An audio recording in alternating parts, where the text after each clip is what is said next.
At last, there came a time where the driver went further afield than he had yet gone, and during his absence, the horses began to tremble worse than ever and snort and scream with fright. I could not see any cause for it, for the howling of the wolves had ceased altogether. But just then, the moon, sailing through the black clouds, appeared behind the jagged crest of a beetling, pine-clad rock, and by its light I saw around us a ring of wolves, with white teeth and lolling red tongues, with long, sinewy limbs and shaggy hair. They were 100 times more terrible in the grim silence which held them than even when they howled.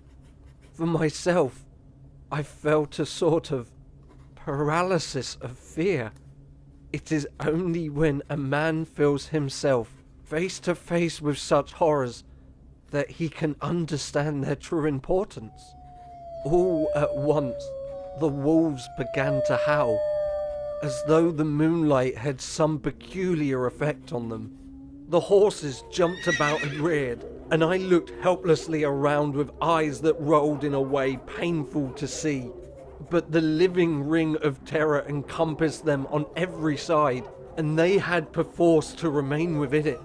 I called to the coachman to come, for it seemed to me that our only chance was to try and break out through the ring to aid his approach. I shouted and beat the side of the caleche, hoping that the noise to scare the wolves from the side, so to give him a chance of reaching the trap.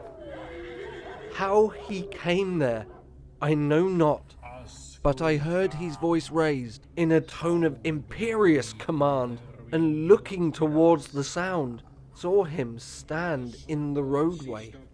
As he swept his long arms, as though brushing aside some implacable obstacle, the wolves fell back, and back further still.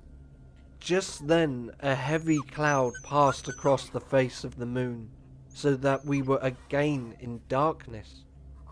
When I could see again, the driver was climbing into the caleche, and the wolves disappeared.